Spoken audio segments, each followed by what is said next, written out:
there, and welcome back to Build Mother Boys. We have got issue 10 of Build the Titanic. In this one we are working on two sections, so we will be adding some detail to the engine, the already very, very detailed engine, but a bit more detail to it, and we have our first piece of keel.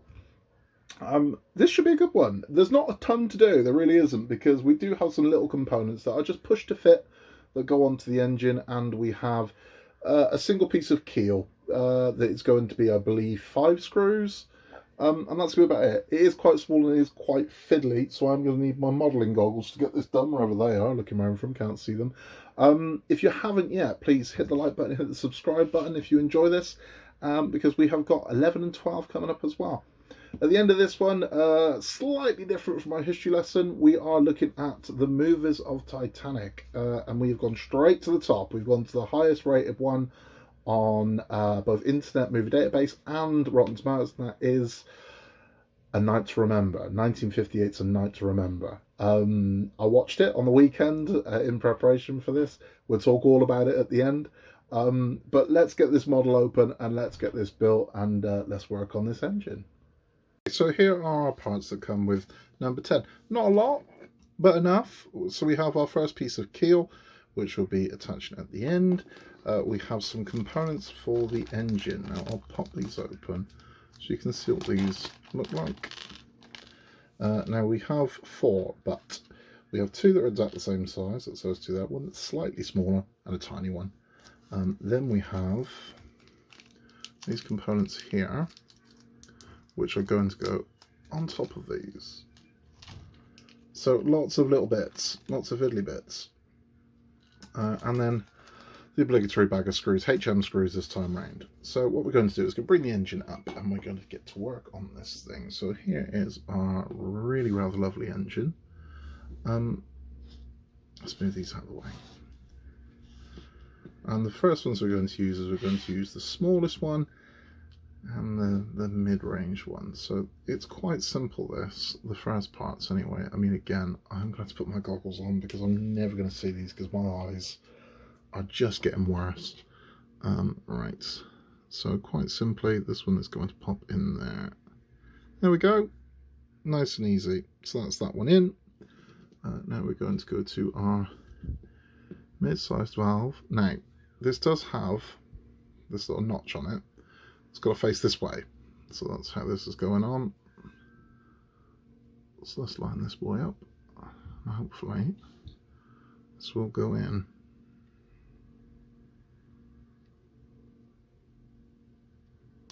There we go. So that's that one in.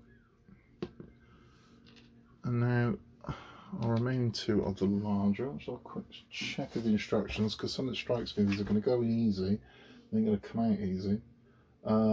Okay, so again with our notches, so our notches are going to face in like that, so towards each other. So quite simply, this one is going to go in there like so, and this one is going to go the opposite side.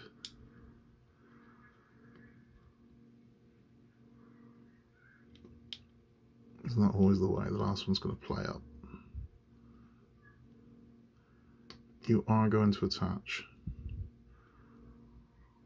There we go. Okay, so that's those 4 parts in, nice and easy. There's nothing complicated about that at all. The next thing we're going to do is we have these 2 pieces here and here, and these 4 here. Now, just double check where these are going. So they are distribution valves, okay, and fit them onto the cylinder heads at the end of each engine assembly. So these are the distribution valves, and again we're going to go that way around. These are going to clip in there like so. Now you don't need to glue these. They do advise that if these things feel loose to glue them, they might feel loose for you. They don't feel loose for me. I mean, these are firm to fit. I've got to push these right down to get them in. They ain't going anywhere. So those are those in place. And then to finish this off, might need the tweezers for this one. We've got the exhaust valves. And the exhaust valves, quite simply, are just going to fit into place into these holes. There's one. There's two.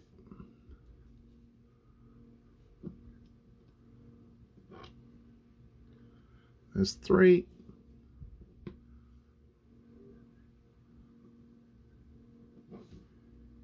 Always the last one, got to play me up. And there's four. Now those are firm. Again, it says you can use glue, and I mean if you want to put a drop of glue on those just to hold them in place, you can. I don't think we need to. But again, it's just giving a bit more life to this engine. It just looks so nice. It just looks so nice.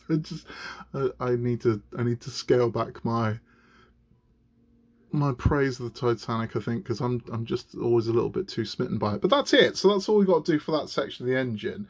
The next thing we do is we're going to fit this piece of keel to the hull that we've built so far. So I'll bring that over. We'll get this lined up and we'll get that done.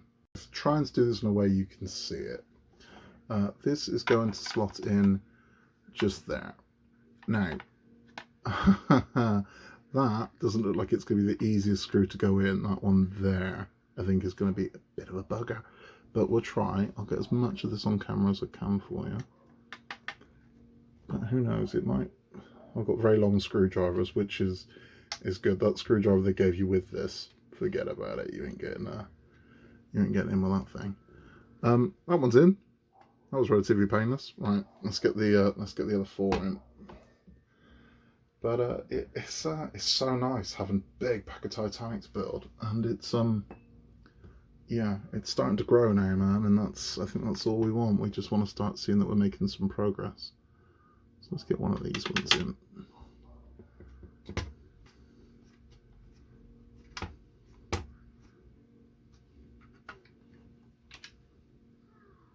Yep, happy with that. Right, 3 more, and we're done.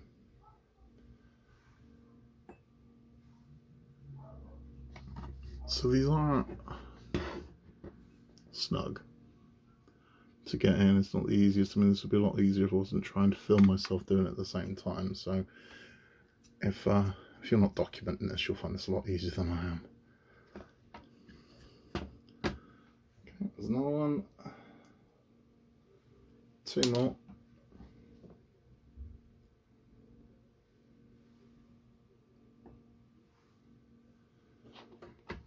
Two more to go. Okay, so we're going to go in here.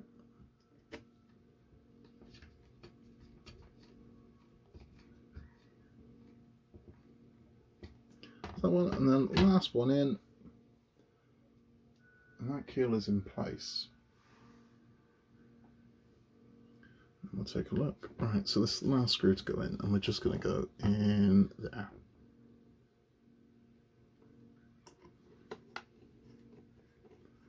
Now I can already tell you, we get another great big lump of keel in issue 13. I don't have that one though, but I know we've got keel coming in 13. So that's it, that's the keel in place. A bit gappy, not particularly happy about that. Yeah, we got a gap, that's never going to hold water. It's alright, we're going to have a tweak and a play with that. But other than that, no, I'm quite happy with it. But yeah, again, this will move and pull together, so I'm not, you know, I don't need it to be buoyant. So it's yeah, it's looking nice. It's a nice piece of keel. There it really is. Again, this thing's just growing, man. It's growing significantly. Let's put this on the stand. So there we go. It stands a lot easier now as well. Before it was a little bit, you know, balance and hope, but this is standing a lot easier now. So happy with that. And that, so you can see inside, that's our keel section in place. And that is all there is to do in pack 10. Let's have a chat. It's number 10 in the bag. Not a lot to it, but it's made an impact already. I mean, that keel section's nice. I'm not delirious about the little gap in it. We're going to fix that though. If the boat doesn't already pull into place as it is. And the engine's just looking great. There's still tons more to do on that engine, a lot more. Now again, I don't know how that's going to work, but in my head I'm fairly convinced we're going to build an engine room that's going to slot into the boat that we're building. That's what I think is going to happen. So I think we're just going to keep coming back to that engine. Yeah, it's really looking rather lovely. Now, those of you that have just come with the instructions, thanks for stopping by. Please remember to like and subscribe. Those of you who have come with some Titanic talk, we're going to be talking about A Night to Remember.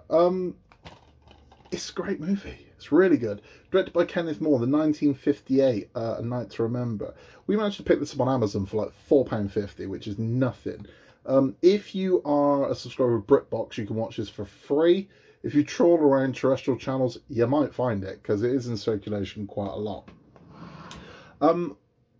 Regarded at the time, and still to a degree today, as the most accurate film about the Titanic. They say that when it starts with a massive inaccuracy. So the beginning of A Night to Remember is them smashing a bottle of champagne on the Titanic and launching the ship. Famously, that never happened. Titanic was never christened. White Star Line didn't christen any of their ships. Which just further led to the myth of kind of, if you don't christen them, they're unlucky. Maybe there's something in that. If you believe in luck, maybe there's something in that. It's a great film. It really is. Now, the one thing I will say makes A Night to Remember stand out from a lot of other movies about the Titanic is that it's a Titanic film that's about the Titanic, as opposed to every other film about the Titanic has some kind of plot device, be it a love story, a heist, a ghost story, whatever it is. There's always something else going on that happens to be set aboard the Titanic, whereas this one is just a document of what happened. So there's no real protagonist or antagonist. There's no existential crisis. There's no journey of self-discovery, or it's not there. It's not there. It's just about, this is how it started, this is how it ended, and that's it. There's nothing more to it. This was based on a book by Walter Lord. You can still get the book. The book's in circulation as well. And it's just gorgeous. For its time period as well, the effects are remarkable. They really are. And a lot of them still stand up today. It still looks good. It does not look bad. It's not, you can look at it and go, I mean, you can clearly see where miniatures have been used, and the iceberg is questionable. But the actual effects of the sinking and of the flooding are really bloody good. They really are. It's just a great movie. Now, I actually watched this for the first time when I was around about 9-10 years old. 10 years old, I think. I used to visit my grandmother on weekends, and all day Saturday, there would be a lot to do. And there used to be, BBC Two used to have a thing called Saturday Cinema. And they showed a lot of films from the 30s, 40s and 50s. Rarely you'd get one from the 60s. But typically 20s sometimes, 30s, 40s and 50s. And the bulk of them were those very subdued, stiff upper lip British love stories of the women with their very soft voices, and the men saying things like, "I love you, darling, I don't know why, but I do." That's typically what you got. So I didn't pay a lot of interest to it. I'd be reading a book or something. But every now and then a peach would come on that would grab my attention, and that could be something like King Kong, or Five Came Back, or a James Dean movie, or a Western, or A Night to Remember. And I remember watching this and just being completely, absolutely captured by it, because it is stunning. It stands up today. My kids watched this with me on Saturday, and they were into it. And I mean, black and white sadly puts a lot of people off movies. I don't know why, but it does. But I think this being black and white adds to it. Because this is set in the past, I don't know why, but I think it's because of the photos and documents of the day, we tend to think that the past was in black and white. And I think it helps. I think if this had been colorized, it wouldn't work. I think because it's all black and white, it feels like a capture of that day. And again, this is the beauty part of it. There is no storyline to this. There is no, it's literally just, here is what happened on the Titanic. It's done beautifully. It really is. There are inaccuracies, but at the time they wouldn't have been known to have been inaccuracies, because they still haven't found the wreckage of the Titanic at this point. So they do make reference to the 300-foot tear in the hull, which we now know wasn't the case. There isn't really a tear in the hull. But that was the belief for the longest time, that the iceberg had ripped a strip in the side of the Titanic, and that's why it sank. And that isn't what happened. It was a dent that caused this. So as the sections of the hull dented in, the bolts all sheared off. The steel has held up really well on the wreckage of the Titanic, and they brought up a fairly large chunk that proved this. The steel itself held really well. Fantastic steel.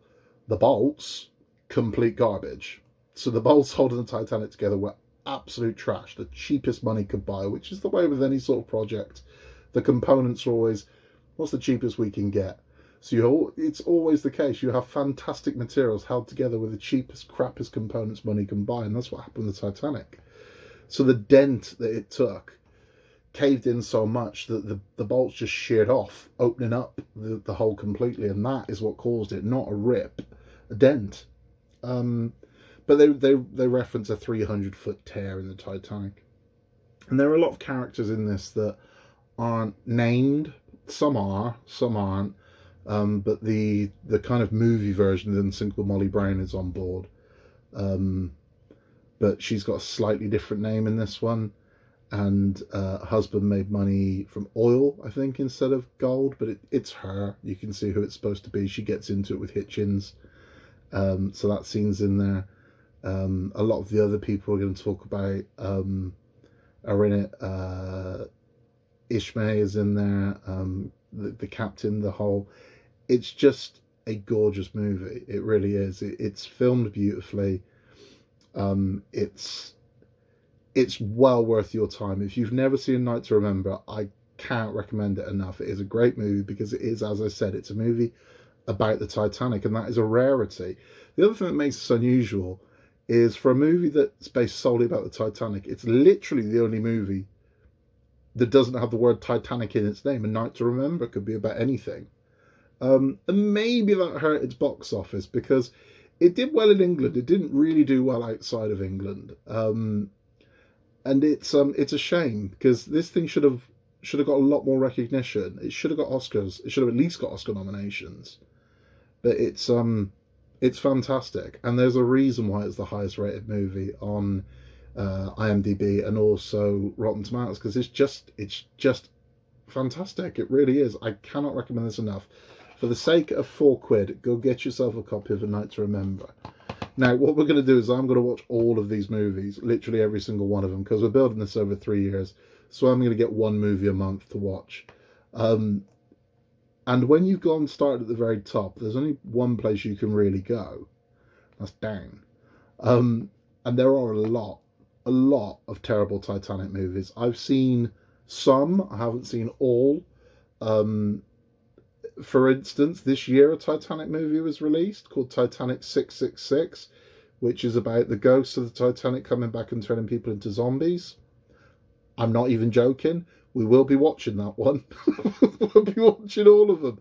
Because, hey, some might be great, some might be terrible. So, ones that spring to mind, obviously the 97 Titanic is going to get a viewing at some point. There are animated features about the Titanic. There are lots of Titanic movies. Not every Titanic movie is an English language movie. But I will be watching every Titanic movie I can get my hands on. There are some that are lost, that no one's ever seen. So I can't do those. But I will be watching as many Titanic movies as possible. Now, with regards to documentary features, no, because there are hundreds. And I think I'm just going to be listening to the same stuff regurgitated over and over again. There are going to be exceptions to the rule. There was the James Cameron one about Ghost of the Titanic, about the wreckage. Definitely watch that one. So feature-length documentaries, yes. And basically what I'm going to do is we will have a list.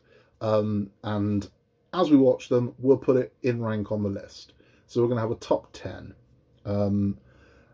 So immediately, A Night to Remember is number 1. Because it's the best film and the worst film we've seen so far on that list, because we haven't seen any others.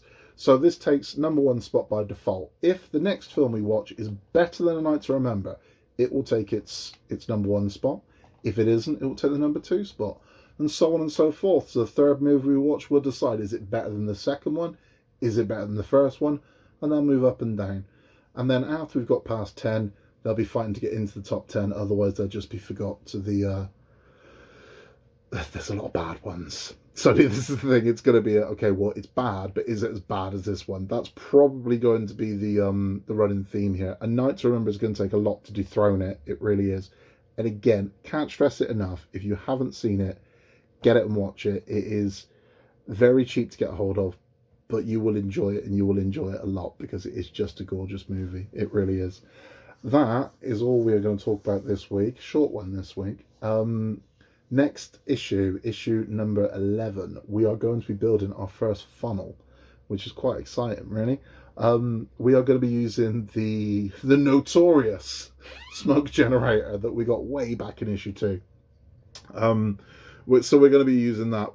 I'm not going to talk about the smoke generator again. It's actually mentioned in that one that you will be getting more power and a better circuit board to power this thing. So what I've been saying all along, don't panic that this isn't making bellows of smoke, because it will. It just won't do it yet.